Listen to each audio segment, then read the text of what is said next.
Shalom, selamat sore ibu-ibu yang diberkati Tuhan. Apa kabarnya? Saya berharap kita semua dalam keadaan yang sehat dan baik-baik saja ya.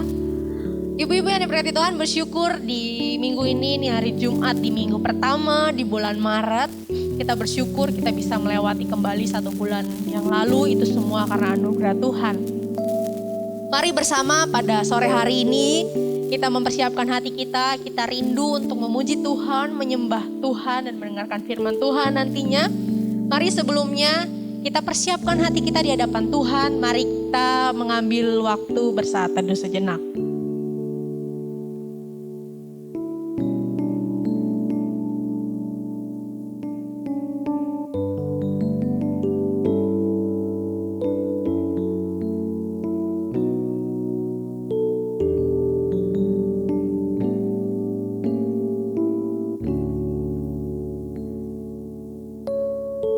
Nah, ibu-ibu yang diberkati Tuhan, bersyukur kalau misalnya setiap bulan kita bisa melaluinya, meskipun mungkin kita ada yang sedang bergumul, ataupun kita juga mungkin ada yang sedang dalam keadaan baik-baik saja.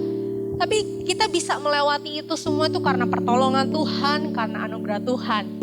Nah, maka dari itu mari pada hari ini, pada sore hari ini kita mau bersukacita datang di hadapan Tuhan. Mari kita menaikkan pujian yang mengatakan datanglah ke bait-Nya. Mari kita datang ke bait-Nya dengan hati yang bersyukur, dengan penuh sukacita, dengan hati yang bergembira. Karena kita merasakan kebaikan Tuhan. Saya undang ibu-ibu untuk bangkit berdiri. Kita sambil bertepuk tangan menaikkan pujian ini.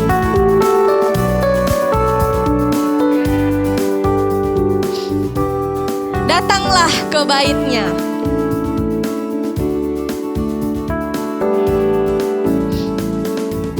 Datanglah ke bait-Nya dengan hati bersyukur, ke dalam pelataran-Nya dengan hati bersuka rasakan dan lihatlah betapa baiknya Tuhan bagi yang berlindung padanya.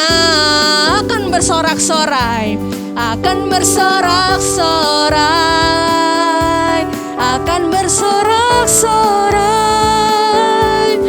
Bersyukurlah kepada Tuhan, sebab Dia baik, bahwasannya untuk selamanya kasih setia-Nya. Bersyukurlah kepada Tuhan,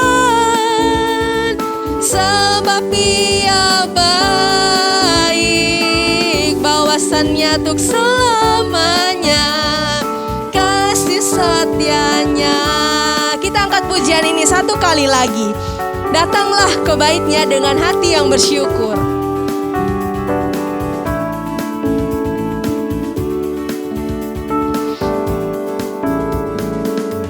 Datanglah ke bait-Nya dengan hati bersyukur, ke dalam pelataran-Nya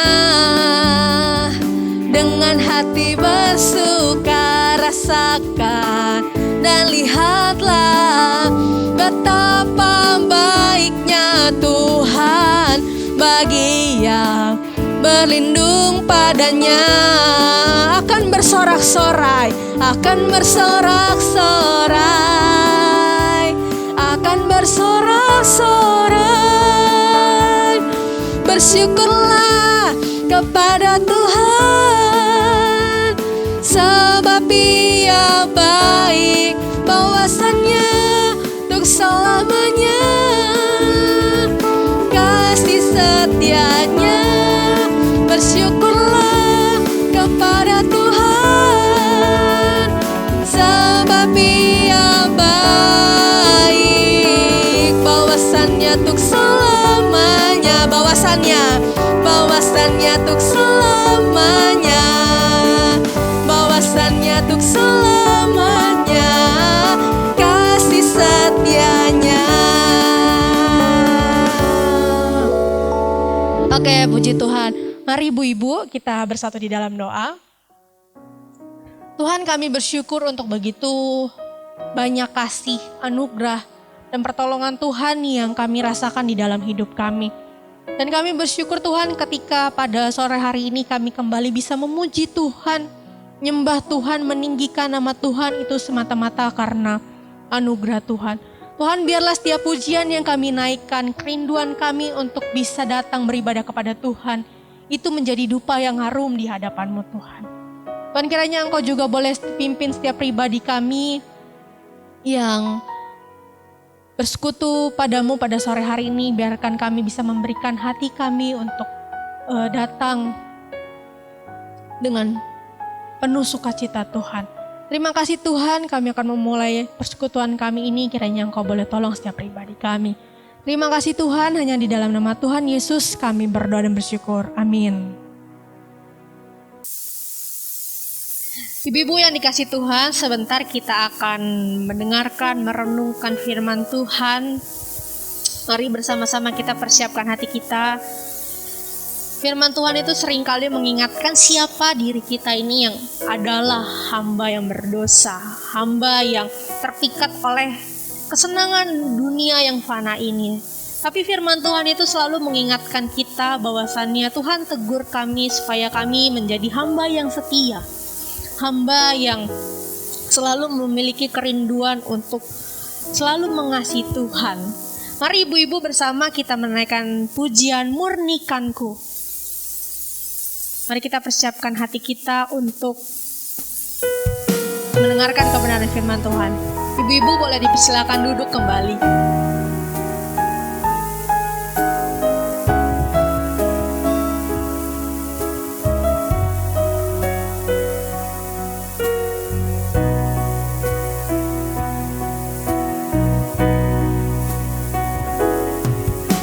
Tuhan, ku datang tertunduk malu.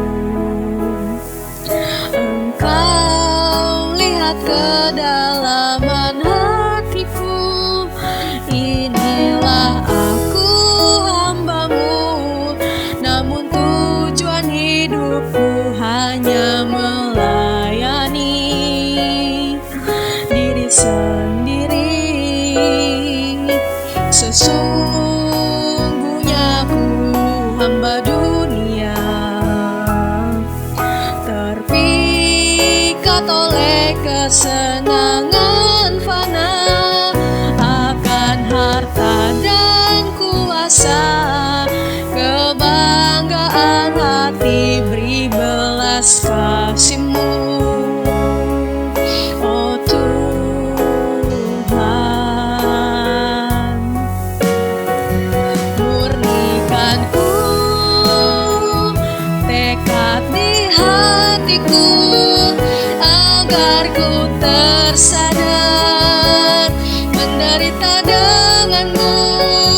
Murnikanku, arahkan mata hatiku, agar ku setia padamu. Mari kita naikkan pujian ini sekali lagi. Tuhan, ku datang tertunduk malu. Tuhan, ku datang tertunduk malu. Engkau lihat kedalaman hatiku. Inilah aku hamba-Mu, namun tujuan hidupku hanya melayani diri sendiri. Sesungguhnya ku hamba dunia, terpikat oleh kesenangan fana, akan harta dan kuasa, kebanggaan hati beri belas kasih-Mu. Oh Tuhan,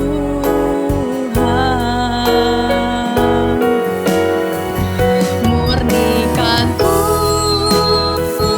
tekad di hatiku, agar ku tersadar menderita denganmu, murnikan ku, arahkan mata hatiku, agar ku setia padamu.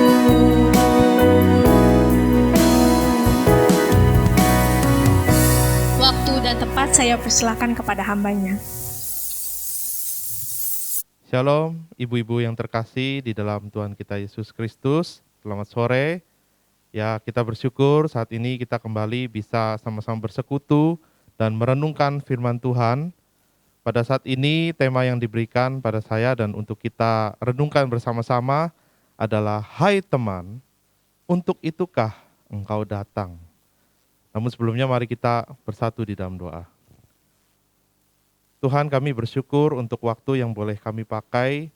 Kami boleh merenungkan firman Tuhan dalam komisi wanita pada sore hari ini, dan kiranya Tuhan firman-Mu boleh kami renungkan dengan pimpinan dari Roh Kudus sendiri yang menyertai kami, pikiran dan hati kami, sehingga kami boleh memahami firman-Mu ini dan kami boleh melakukannya dalam kehidupan kami. Terima kasih Tuhan, berkati hamba-Mu yang akan menyampaikan, agar dapat menyampaikan dengan jelas dan bisa dilakukan juga di dalam kehidupan hamba-Mu. Dalam nama Tuhan kami Yesus Kristus, kami berdoa dan mengucap syukur. Haleluya, amin. Ibu-ibu terkasih, kita akan sama-sama merenungkan sebuah kutipan ya di sini ya. Hai teman, untuk itukah engkau datang? Itu sebuah pertanyaan retoris atau pertanyaan yang sebetulnya sudah tahu si penanya akan jawabannya apa. Kira-kira kalau mendengar kalimat ini, mungkin ibu-ibu bisa menebak ya. Ini siapa yang sebetulnya mengatakan demikian? Hai teman, untuk itukah engkau datang? Bagi kita yang sering baca Alkitab, pasti kita tahu ini penggalan dari kata-kata Tuhan Yesus. Tuhan Yesus sendiri yang berkata seperti ini kepada Yudas Iskariot. Jadi, hai teman, untuk itukah engkau datang? Tapi mungkin ada yang ingat-ingat lupa ya di antara kita. Kenapa Tuhan Yesus sampai berkata demikian pada Yudas? Nah, untuk itu kita nanti akan membedahnya dari Injil Matius 26 ayat 47 sampai dengan 56. Ibu-ibu bisa persiapkan Alkitabnya di rumah. Baik, kita lihat slide berikutnya. Kita akan baca Matius 26 ayat yang ke-47 sampai dengan yang ke-50 terlebih dahulu. Waktu Yesus masih berbicara, datanglah Yudas, salah seorang dari ke-12 murid itu, dan bersama-sama dia, serombongan besar orang yang membawa pedang dan pentung. Ya, jadi di sini Yudas bawa pasukan ya, main keroyokan dia nih. Disuruh oleh imam-imam kepala dan tua-tua bangsa Yahudi. Orang yang menyerahkan dia telah memberitahukan tanda ini kepada mereka. Orang yang akan kucium, itulah dia. Tangkaplah dia. Dan segera ia maju mendapatkan Yesus dan berkata, salam Rabi, lalu mencium dia. Tetapi Yesus berkata kepadanya, hai teman, untuk itukah engkau datang? Maka majulah mereka memegang Yesus dan menangkapnya. Ibu-ibu yang terkasih, ya kita lihat di sini satu kisah ya, satu peristiwa di mana Yudas ini tiba-tiba datang menyusul Tuhan Yesus dan main keroyokan. Ya biasa ya, hanya pengecut yang biasanya main keroyokan. Dan seberapa besar pasukan yang ditulis pasukan ini yang dibawa oleh Yudas untuk menangkap Yesus dan yang paling dikelilingi oleh 11 murid lainnya. Ternyata Yudas membawa, di sini ditulis dalam bahasa asli, bahasa Yunani, itu tuh speira disebutnya. Yaitu suatu pasukan yang besarnya, speira itu adalah 1/10 dari satu legion. Satu legion itu terdiri dari 6.000 orang. Jadi pasukan yang dibawa Yudas itu berjumlah 600 orang, ibu-ibu. Kira-kira 600 orang, itu sebanyak apa ya? Ya pasti lebih banyak dari satu kali kita ibadah KU. Kalau ibadah KU, satu KU 300 orang, berarti ya bisa 2 atau 3 ibadah KU untuk kita mengumpulkan orang sebanyak itu. Dan orang sebanyak itu dibawa benar-benar untuk menangkap Yesus. Jadi ini satu tindakan yang serius dari Yudas untuk memastikan juga ya bersama imam-imam, Yesus hari itu harus benar-benar berhasil ditangkap. Dan kita lihat slide berikutnya. Kita lihat ada gambar di mana Yesus dicium. Ini penggambaran Yesus dicium oleh Yudas Iskariot. Bukankah menyakitkan sekali Ibu-ibu ketika kita dikhianati oleh seseorang? Kalau terang-terangan mengkhianati saja sudah menyakitkan, bagaimana dengan ciuman? Bentuknya, bentuk pengkhianatan itu dilakukan dengan sebuah ciuman. Dan ini pasti akan sangat menciderai, melukai hati orang yang dikhianati. Kita bisa tahu bagaimana perasaan Tuhan Yesus. Meskipun Tuhan Yesus tahu pasti, dan memang dia sudah tahu Yudas akan mengkhianati. Tapi apakah perlu juga Yudas mengkhianatinya dengan sebuah ciuman? Tapi tunggu dulu, apakah benar hanya sebuah ciuman? Kalau kita lihat bahasa aslinya sekali lagi kita lihat, orang yang menyerahkan dia telah memberitahukan tanda ini kepada mereka, orang yang akan kucium. Pertama janjinya adalah kucium. Philein, itu artinya sebuah ciuman. Tangkaplah dia, jadi orang yang dicium ya. Tapi ternyata di hari hanya gitu ya, ketika benar-benar Yudas ketemu dengan Tuhan Yesus, dan segera ia maju mendapatkan Yesus dan berkata, salam Rabi. Rabi itu sebetulnya orang yang sangat-sangat dihormati. Mungkin setara dengan gelar profesor pada masa kini, seorang pengajar yang sangat dihormati, guru yang sangat dihormati. Ya. Lalu mencium, tapi kata aslinya bukan philein lagi, tapi kata philein. Jadi kalau diartikan ke dalam bahasa Indonesia, itu bisa diartikan nggak hanya mencium, tapi menciumi. Berkali-kali menciumi dengan passion, dengan sungguh. Jadi yang dilakukan oleh Yudas ketika menemui Yesus adalah dia menciumi Tuhan Yesus dengan sungguh. Dan itu di balik itu ada maksud. Yakni bahwa dia meyakinkan 600 orang di belakangnya bahwa yang dia cium adalah benar-benar Tuhan Yesus. Dia memastikan benar bahwa ini orangnya. Aku yakin, saya yakin ini guruku, benar yang harus kamu tangkap. Ya itu, jadi Yudas Iskariot benar-benar pemain drama yang ya bukan baik ya, malah buruk ya, karena udah tahu juga Tuhan Yesus dia mengkhianati ya. Tapi benar-benar bisa bermain drama seperti itu. Tentu kita sekarang kalau melihat kisah itu, apalagi kita bisa flashback, lihat filmnya ya, bagaimana Yudas menciumi Tuhan gitu. Dan itu untuk menciderai, mencilakai Tuhannya sendiri, gurunya sendiri, ya tentu saja kita pasti ngelus dada, kesel kita pasti. Kenapa orang bisa setega itu? Tuhan Yesus salah apa? Tuhan Yesus pernah jahatkah sama Yudas? Tuhan Yesus pernah, pasti banyak pikiran ya. Dan seringkali bukan kita juga merasakan demikian kalau dikhianati orang. Aku salah apa? Kenapa aku nggak pernah jahat sama dia? Kenapa dia mengkhianati aku? Pengkhianatan itu nggak pernah enak. Nah, mungkin kita di dalam kekesalan kita, tapi kita coba ibu-ibu ya, kita pikir apakah kita itu ternyata pernah melakukan apa yang Yudas ini lakukan. Yudas melakukan sebuah pengkhianatan dengan kepura-puraannya, dengan kemunafikannya ketika menghadapi Tuhan. Bukankah kita juga mungkin pernah, coba kita evaluasi diri ya, apakah kita juga ternyata pernah, mungkin tanpa sadar, itu melakukan kemunafikan itu, kepura-puraan. Pura-pura baik contohnya. Bahkan di dalam melakukannya kita mungkin comot ayat Alkitab. Yang paling sering adalah misalkan Roma 12 ayat 20. Ya, Roma 12 ayat 20 ini berkata demikian. Tetapi jika seterumu lapar, berilah dia makan. Jika ia haus, berilah dia minum. Nah ini, dengan berbuat demikian, berbuat kebaikan, kamu menumpukan bara api di atas kepalanya. Ibu-ibu seringkali akhirnya orang Kristen melakukan ayat ini dengan sembarangan comot dan melakukannya dalam kehidupan ketika dia merasa gak suka sama seseorang, ya, dan ada musuhnya, ada orang yang dia gak suka, orang gak suka juga sama dia, Dan akhirnya apa? Baikin aja terus. Kasih kebaikan terus. Itu akan membuat kepalanya mendidih. Seperti menaruh bara api di kepalanya.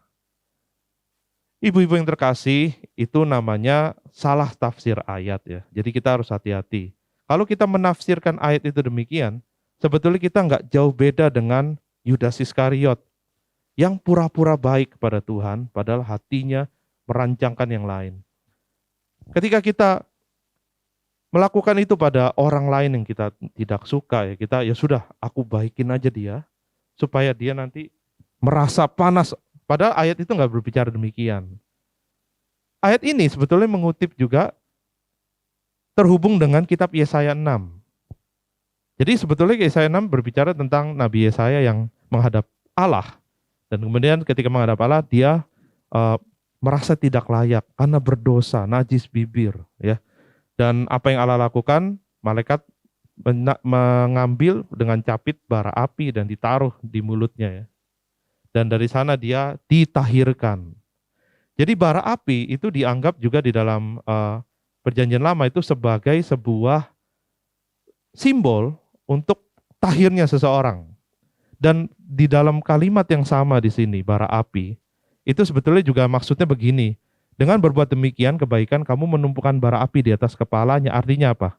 Kalau kita nggak suka sama orang ya, tetap kita berbuat baik kepada dia, itu artinya kita mengampuni dia. Kita mentahirkan dosanya. Jadi kita nggak menghitungkan kesalahannya lagi. Waktu kita berbuat baik ke orang, kita bukan dengan niatan yang nggak tulus seperti Yudas ya, bahwa biarin aja aku tetap baikin dia supaya dia nggak enak hati sendiri. Itu nggak tulus, ibu-ibu ya. Jadi sebetulnya ayat ini bicara tentang kalau kita mengasihi seseorang, musuh kita bahkan, kita melakukan kebaikan buat mereka, buat dia. Itu kita sama saja dengan tidak mengingat-ingat kesalahan yang dia buat. Ditahirkan, benar-benar kita nggak mengingat lagi dan kita pure, kita mengasihi dia dengan berbuat baik. Jadi ayatnya nggak cocok ya kalau tadi dicomot untuk melegalkan tindakan baik kita untuk sebetulnya bikin dia nggak enak sendiri.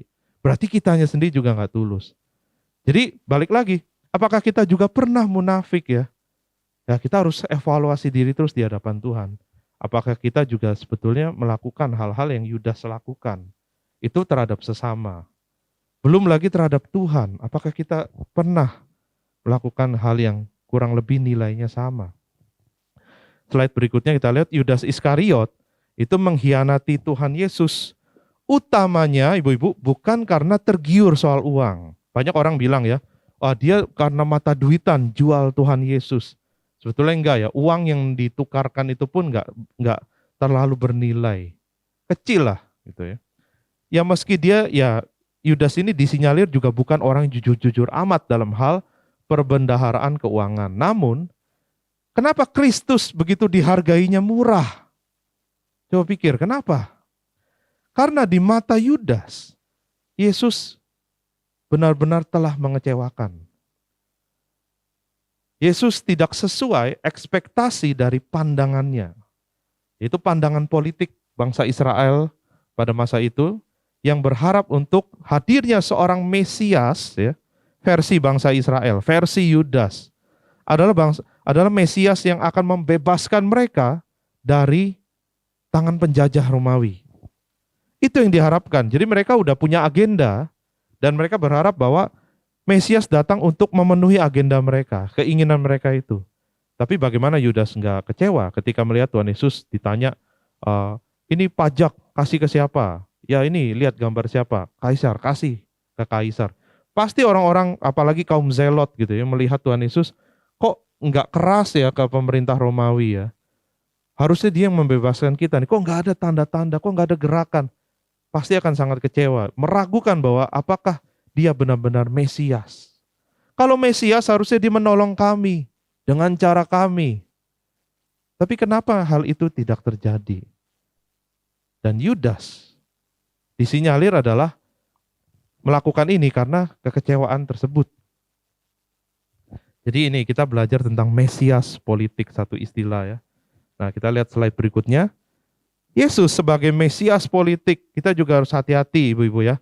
Kita pun bisa terjebak melakukannya dengan sangat mudah. Menjadikan Tuhan Yesus itu sebagai Mesias politik pribadi kita. Contohnya seperti di gambar nih, orang-orang Amerika ya agamanya mostly Kristen katanya. Dan lihatlah di dalam politik, ini benar-benar bicara politik negara ya, politik, partai politik, semua bawa-bawa nama Tuhan Yesus juga. Sampai ketika Presiden Trump menang waktu itu, mereka mengucap syukur pada Tuhan Yesus. Thank you Lord Jesus for President Trump. Gitu. Jadi masing-masing, kalau di sana masing-masing udah mengklaim bahwa Yesus ada di pihak partai politik kami. Apakah di Indonesia terjadi? Nggak tahu juga ya. Kita harus mawas diri. Jangan-jangan kita bawa-bawa Tuhan Yesus untuk ke ranah politik yang agendanya agenda kita. Tanpa kita mau tahu sebetulnya agenda Tuhan sendiri apa. Tanpa kita pernah mau benar-benar serius mendalami firman Tuhan dan tahu apa maksud Tuhan. Nah itu yang perlu kita hati-hati. Lihat slide berikutnya. Di sini ada gambar. Dia adalah seorang teolog, profesor teologi sistematika, namanya Jürgen Moltmann. Dan dia banyak menulis tentang teologi politik Kristen. Dan yang menarik di sini, ketika kita bicara politik ya, pasti kita mikirnya ini berkaitan dengan pemerintahan kayak tadi ya, dan juga dengan partai politik. Tapi sebetulnya bukan, ibu-ibu ya. Jadi kalau kita bicara tentang teologi politik gitu, sebetulnya artinya adalah ini, politik itu sebuah aksi yang seeming sensible atau terlihat masuk akal and judicious atau bijak under the circumstances, sesuai situasi yang ada. Jadi politik itu adalah satu upaya yang dilakukan satu atau sekelompok orang untuk mencapai satu tujuan yang dinilai bijak dan cocok dengan situasi tertentu. Nah, kalau bicara politik berarti luas ya, nggak cuma bicara partai-partai, PDIP, Golkar, bukan ya. Atau pilihan tokoh idola politik tertentu, bukan. Nah, kalau dalam arti demikian, maka orang-orang Kristen sendiri sebetulnya terpanggil untuk berpolitik. Ibu-ibu rumah tangga pun pasti juga berpolitik di dalam rumah tangga. Ketika ibu-ibu sekalian berpikir bahwa rumah tanggaku harus dibawa semakin meningkat nih, anak-anak harus semakin pintar, rajin, suami juga semakin didukung dalam pekerjaannya dan lain sebagainya. Itu namanya berpolitik ibu-ibu ya. Jadi politik itu luas artinya. Nah, pertanyaannya adalah politik kita itu yang kita desain, yang kita pikirkan tentang rumah tangga, tentang anak, tentang suami, tentang diri kita dalam rumah tangga ya. Atau kita berpolitik juga di gereja. Wah, boleh emang berpolitik di gereja? Siapa yang bilang nggak boleh gitu? Yang nggak boleh adalah politik kotor, saling sikut sana sini. Tapi kalau politik dalam artian itu tadi ya, membangun sesuatu bersama-sama dengan upaya-upaya tertentu yang terukur, nah itu harusnya boleh dan harus dan nggak terhindarkan. Jadi pertanyaannya adalah bukan soal boleh nggaknya politik, tapi politik kita itu sesuai nggak sama politik dalam artian rancangan dan kehendak Allah. Jadi waktu kita merancangkan sesuatu, berpolitik itu disebut ya, apakah itu sesuai dengan rancangan Allah? Itu pertanyaannya sebetulnya. Karena kalau enggak jadi kayak Yudas Iskariot ya. Allah, dia belum memahami sebetulnya Allah ini maksudnya apa sebagai Mesias turun. Dia sudah punya gambaran tentang Mesias yang ideal versi dirinya. Dia adalah seorang pembebas, dia adalah seorang pejuang, mungkin akan memimpin peperangan dan lain sebagainya. Nah kita juga hati-hati, kita kalau nggak kenal baik-baik tentang Tuhan dari Alkitab ya, kita akan punya gambaran tentang Tuhan itu bisa macam-macam yang nggak tepat. Kita lihat slide berikutnya. Lalu bagaimana sikap kita dalam menyikapi pengkhianatan? Ini juga ya dibahas di dalam kitab ini.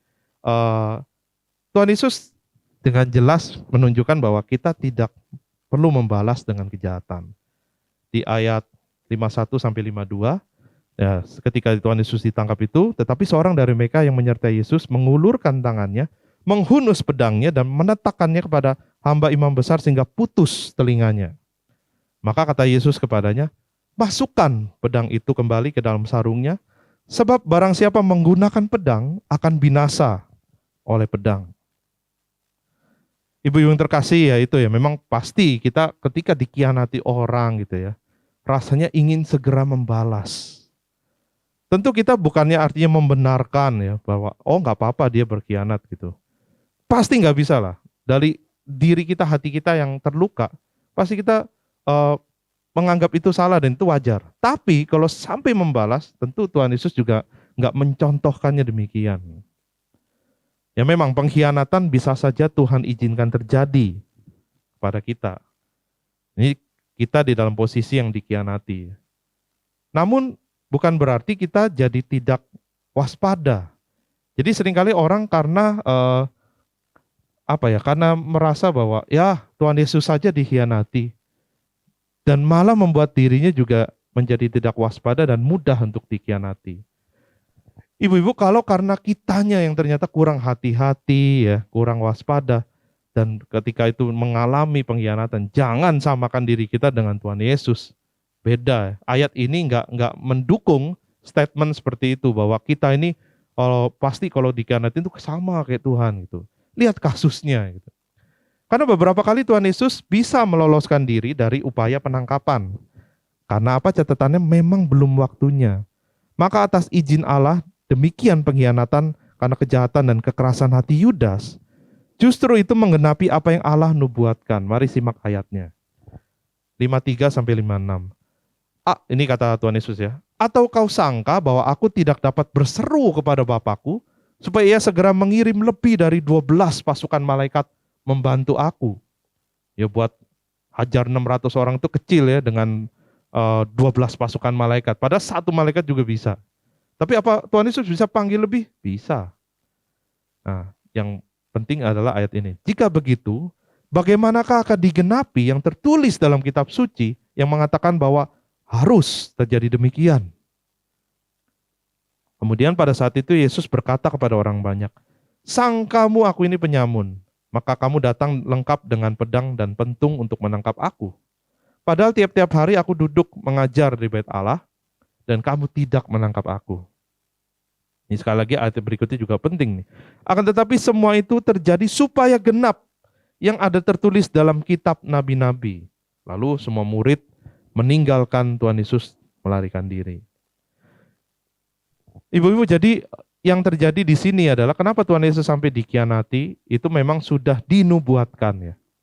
Dan itu memang harus terjadi supaya genap nubuatan itu. Jadi bukan berarti ya seperti tadi kita bisa menyamakan diri seperti Tuhan ketika kita dikhianati padahal kitanya kurang hati-hati. Ya tapi memang dalam kehidupan ini Tuhan mengizinkan juga kita kadang di posisi yang dikhianati ya. Kita harus lihat apakah itu memang kehendak Tuhan ya, memang terjadi nggak terhindarkan, inevitable, ataukah memang kesalahan kita sendiri. Udah banyak yang mengingatkan ya, hati-hati orang itu begini-begini, track recordnya begini, dan kita enggak kok. Dan ternyata terjadi ya. Kadang Tuhan juga udah mengingatkan kita melalui orang-orang. Kita harus ya melihat dengan hikmat.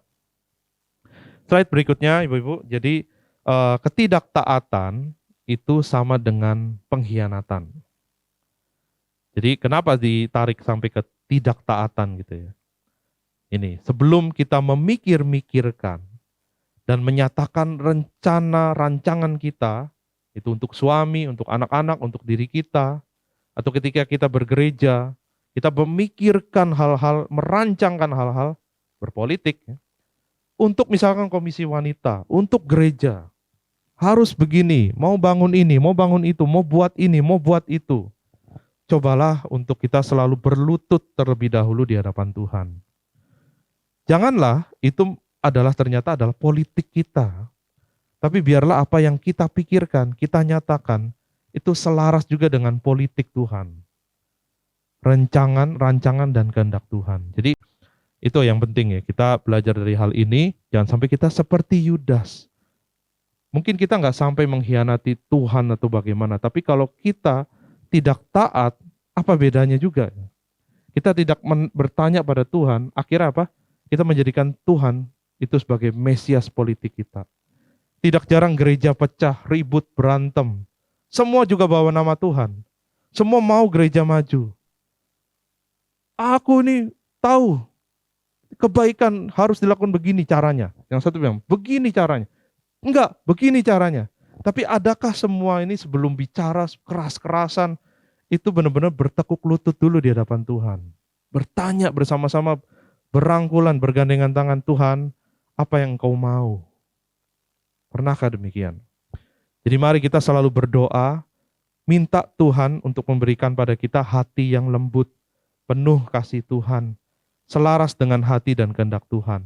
Agar kita tidak mengkhianati Tuhan karena keinginan hati kita, bahkan malah memaksa Tuhan ya, menjual nama Tuhan. Pokoknya ini demi Tuhan, demi kebaikan Tuhan, padahal kita nggak tahu agenda kita apa sebetulnya. Minta Tuhan menilik hati kita yang terdalam. Atau bahkan lebih jauh lagi, kalau kita tidak terbiasa tahu agenda Tuhan, kita bisa kecewa sama Tuhan. Banyak orang Kristen kecewa. Saking kecewanya akhirnya dia menjual Tuhannya, digadaikan Tuhannya, dengan ya bisa berbagai macam. Dia jadi seorang ateis, dia jadi Kristen abal-abal, gak serius lagi ikut Tuhan, atau bahkan pindah agama. Belum lama ini saya punya teman, kenalan saya seorang pengkhotbah yang cukup terkenal bahkan ya, dan usianya yang di atas saya berapa tahun, dia sudah benar-benar banyak diakui sebagai salah satu calon pengkhotbah Kristen Injili yang bakal naik daun lah istilahnya. Saya juga pernah mengundang dia juga untuk khotbah di gereja di Jakarta. Bagus sekali, orang sangat menyukai khotbahnya, sangat mendalam, ilustrasinya canggih-canggih ya. Dia pernah ngajar di sekolah minggu dengan membawa mobil remote itu, dan anak-anak tuh bisa tertarik semua. Dan sekarang dia pindah agama. Kenapa? Ya karena dia kecewa dengan gereja, dan dia merasakan itu kecewa dengan Tuhan. Dan juga ternyata ada faktor lawan jenis juga, dia akhirnya cerai dengan istrinya dan akhirnya memilih untuk menikah dengan yang beda agama. Mau gak mau dia juga kebawa ke agama seberang. Yang imannya kelihatannya sedalam itu juga bisa jatuh, ibu-ibu. Tentu kita harus waspada sekali bahwa kita juga harus hati. Kita nggak tahu apa yang akan terjadi ke depan. Hal-hal yang menyakitkan, mengecewakan. Kalau kita berpikir bahwa dengan adanya Tuhan, bahwa bisnisku akan selalu lancar. Dengan adanya Tuhan, bahwa keluargaku akan selalu utuh. Idealisme itu membawa kita membentuk satu mesias politik. Sehingga ketika itu tidak terjadi, Tuhan izinkan hal-hal lain terjadi. Nggak jarang orang Kristen yang akhirnya kecewa sama Tuhan dan meninggalkan Tuhan. Mari kita jaga hati kita benar-benar, kita berdoa tiap hari untuk benar Tuhan taklukkan hatiku, dan apapun yang terjadi dalam hidupku, biarlah itu sesuai dengan kehendak Tuhan. Itu nggak mudah ya ibu-ibu ya, untuk demikian. Dan di slide terakhir ini, supaya kita ingat-ingat nih, sebelum kita keburu ngegas, gitu, ngegasin gitu. Ngegas tuh istilah sekarang, ngegas tuh artinya ngotot, ya. Ngomong dengan nada tinggi, maksakan sesuatu ya. Sebelum kita ngegas, kata-kata, maksud dan rencana kita, entah dalam rumah tangga, entah dalam gereja, baiklah kita ngepas dulu. Jadi bukan ngegas ya, tapi ngepas. Ngepas apa nih? Ngepasin. Ngepasin itu artinya menyamakan, mencocokkan hati kita dulu dengan rencana dan hati Tuhan. Supaya kita nggak kecewa dengan Tuhan Yesus seperti Yudas kecewa dengan Tuhan.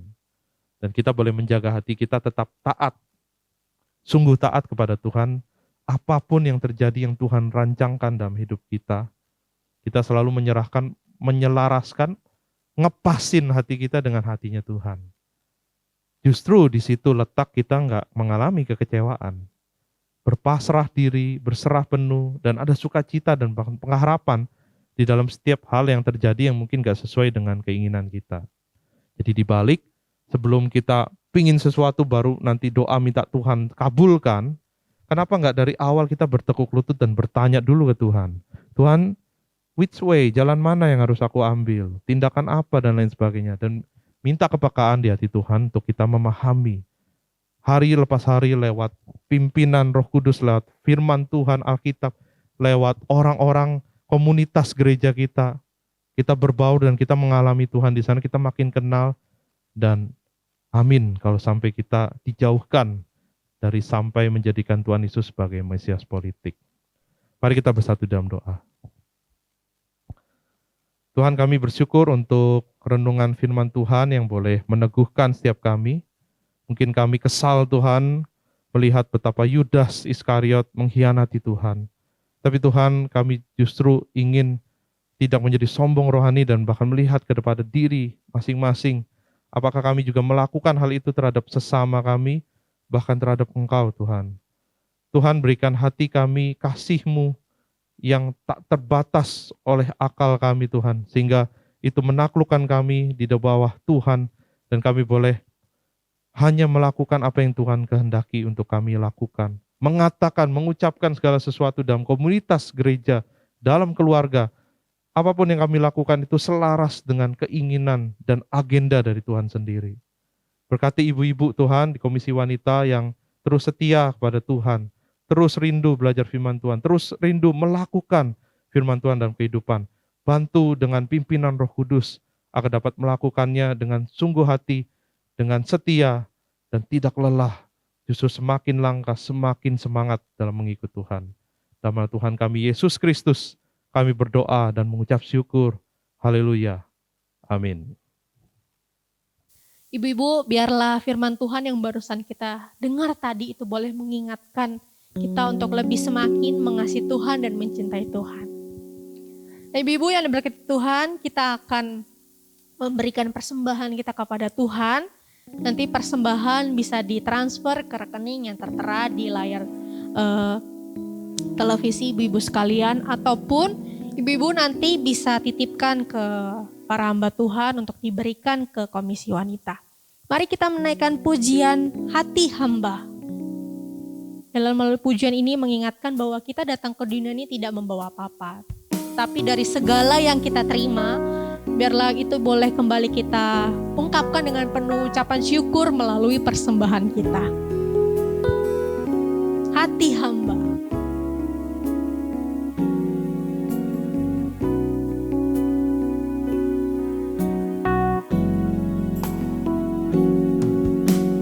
Ku tak membawa apapun juga saat ku datang ke dunia. Ku tinggal semua pada akhirnya saat ku kembali ke surga.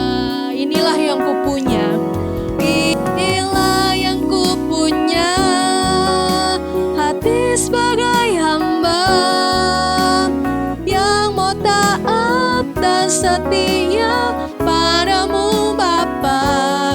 Kemanapun ku bawa, hati yang menyembah dalam roh dan kebenaran sampai selamanya. Kita naikkan pujian ini sekali lagi.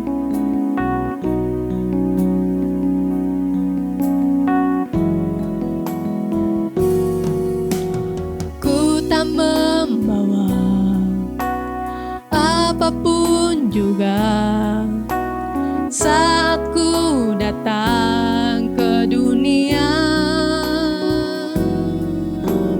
Ku tinggal semua pada akhirnya saat ku kembali ke surga. Inilah yang ku punya,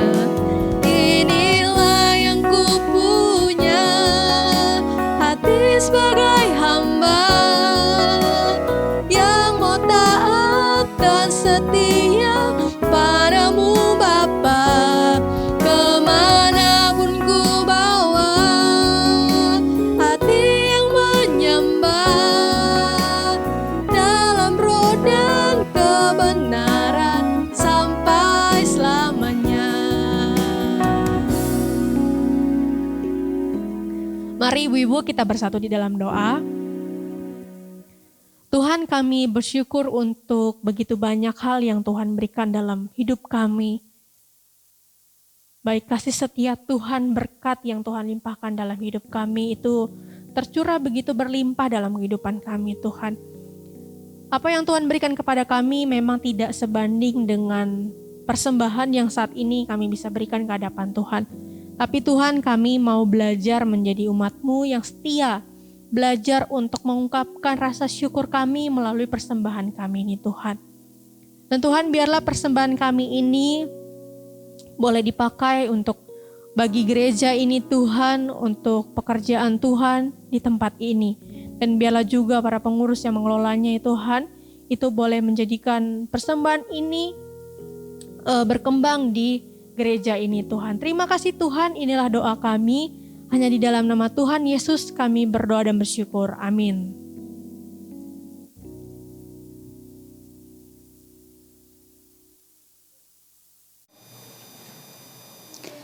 Ibu-ibu yang terkasih, mari kita bersama-sama bersatu di dalam doa. Bapa kami yang berada di dalam kerajaan surga, yang kami kenal di dalam Kristus Yesus, kami bersyukur kepadamu kalau pada saat hari ini Tuhan, kami boleh memasuki bulan yang baru di bulan Maret. Itu semua karena pimpinan dan anugerah Tuhan yang begitu besar, dan kami tetap terus merasakan akan kebaikan-kebaikan Tuhan dan kasih setia Tuhan yang senantiasa baru yang ada di dalam kehidupan kami. Bapa kami, saat ini kami sungguh bersyukur Tuhan sudah memimpin jalannya ibadah pada sore hari ini. Tuhan, kiranya Engkau memberkati ibadah yang kami lakukan, bahkan firman Tuhan yang sudah kami dengarkan. Tuhan, berikan kepada kami hati yang senantiasa taat dan tunduk kepada Tuhan. Kami bukan orang-orang yang hidup di dalam topeng kami untuk kami hidup di dalam dosa, tetapi biarlah kami memiliki hati yang beriman teguh di dalam Kristus Yesus. Sehingga ketika masalah datang, ketika penderitaan itu ada menghampiri kami, kami tetap yakin kepada Kristus Yesus yang sudah mati dan bangkit bagi kami, menyelamatkan kami. Terima kasih Tuhan, biarlah firman-Mu termeterai di dalam kehidupan, di dalam hati kami, sehingga kami dapat menjadi pelaku firman sebagaimana kami orang-orang yang telah ditebus oleh Tuhan adalah orang-orang yang mau setia kepada panggilan yang Tuhan berikan kepada setiap anak-anak-Mu, khususnya ibu-ibu yang ada di Komisi Wanita. Terima kasih Tuhan, terima kasih. Kami juga saat ini bersatu hati berdoa untuk setiap hal-hal yang akan disiapkan, khususnya di setiap ibadah, tema-tema di dalam ibadah. Tuhan, berikan hikmat kepada hamba-Mu secara khusus sebagai pembina untuk boleh menolong akan setiap ibu-ibu untuk mengenal dengan kebenaran, dengan benar sesuai dengan firman Tuhan. Tuhan, tolong biarlah melalui ibadah, melalui firman Tuhan yang diberitakan di setiap ibadah, itu boleh memberikan pertumbuhan bagi setiap ibu-ibu yang mengikuti ibadah di Komisi Wanita. Tidak hanya itu saja Tuhan, kami juga menyerahkan untuk setiap program-program yang lainnya yang akan dibuat di dalam tahun 2021 ini. Mohon kiranya Tuhan memberkati. Tuhan, kami tahu saat ini kami menghadapi pandemi yang sangat membatasi kami untuk melakukan kegiatan-kegiatan. Tapi Tuhan, tolong, kami percaya bahwa satu saat kelak pandemi ini boleh berakhir dan kami boleh kembali beribadah, kami boleh mengerjakan setiap hal-hal untuk boleh membangun akan Komisi Wanita ini. Tuhan Yesus yang baik, kami juga menyerahkan untuk setiap badan pengurus. Tuhan, kiranya Engkau memberikan hikmat kepada mereka di dalam menjalankan tugas dan tanggung jawab untuk melayani di Komisi Wanita. Kami juga berdoa Tuhan untuk seluruh anggota Komisi Wanita. Mohon Tuhan pimpin, Tuhan memberkati akan kehidupan mereka masing-masing. dalam kehidupan rumah tangga mereka, dalam pekerjaan usaha mereka, dalam keadaan apapun yang mereka alami. Tuhan, Engkau menolong mereka untuk boleh menatap dengan jelas kehadiran Tuhan di dalam kehidupan setiap ibu-ibu di Komisi Wanita. Mohon anugerah-Mu Tuhan di dalam melihat akan setiap hal yang akan Tuhan kerjakan di dalam kehidupan mereka masing-masing. Biarlah keteguhan iman itulah yang menjadikan kami semakin kuat di dalam pengharapan kami kepada Yesus Kristus. Tuhan Yesus yang baik, kami juga menyerahkan untuk bangsa dan negara kami Indonesia. Di tengah situasi yang saat ini Tuhan, pandemi masih ada, dan bersyukur untuk beberapa daerah yang mulai sudah memberikan vaksin kepada setiap masyarakat. Dan tak lebih juga di Kota Makassar yang sudah juga mulai, biarlah Tuhan tolong melalui vaksin ini boleh memberikan kepada masyarakat yang ada di Indonesia untuk memiliki imun yang semakin kuat, terus kemudian mereka boleh terlepas dari virus ini ya Tuhan, virus COVID-19. Sehingga kami boleh dapat menjalani setiap aktivitas kami tanpa ada rasa takut, tanpa ada rasa terganggu dengan kehadiran akan virus ini. Tapi biarlah kami boleh menikmati akan apa yang Tuhan sudah berikan melalui bangsa dan negara kami. Kami juga menyerahkan Tuhan untuk Bapak Presiden dan Wakil Presiden. Biarlah Tuhan memberkati mereka bersama dengan para menteri untuk boleh dapat mengerjakan apa yang menjadi tugas dan tanggung jawab untuk mensejahterakan akan setiap masyarakat yang ada di seluruh Indonesia. Setiap keputusan-keputusan yang diambil, biarlah mereka bersandarkan kepada hikmat Tuhan, sehingga bangsa ini boleh semakin hari semakin mengalami kemajuan. Terima kasih Tuhan Yesus. Kami juga menyerahkan untuk gereja GKI. Tuhan berkati akan gereja ini, dan sebentar lagi juga akan mengadakan webinar. Mohon Tuhan Engkau memimpin akan webinar ini, supaya melalui webinar ini kami boleh diingatkan kembali bagaimana kami sebagai gereja-Mu di tengah-tengah dunia ini untuk tetap mewartakan akan Injil Tuhan bagi mereka yang belum mengenal Tuhan. Tuhan berkatilah setiap jemaat secara keseluruhan di gereja GKI, supaya mereka di tengah situasi yang demikian, mereka tetap berpengharapan di dalam Kristus Yesus. Mereka bertumbuh di dalam pengenalan akan Tuhan di dalam situasi yang semakin hari semakin yang tidak menentu. Terima kasih Tuhan, berkatilah gereja ini. Kami percaya Tuhan yang sudah mengerjakan akan gereja ini, Tuhan juga akan memimpin di dalam setiap hal yang diperlukan oleh gereja GKI. Tuhan Yesus yang baik, kami menyerahkan akan doa kami ini ke dalam tangan Tuhan. Di dalam nama Tuhan Yesus Kristus yang mengajarkan kami berdoa, doa Bapa kami, saya undang kita semuanya untuk berdiri. Bapa kami yang di sorga, dikuduskanlah namamu, datanglah kerajaan-Mu, jadilah kehendak-Mu di bumi seperti di sorga. Berikanlah kami pada hari ini makanan kami yang secukupnya, dan ampunilah kami akan kesalahan kami, seperti kami juga mengampuni orang yang bersalah kepada kami. Dan janganlah membawa kami ke dalam pencobaan, tetapi lepaskanlah kami daripada yang jahat. Karena Engkaulah yang empunya kerajaan dan kuasa dan kemuliaan sampai selama-lamanya. Amin. Ibadah kita selesai, saat teduh Tuhan Yesus memberkati. Amin.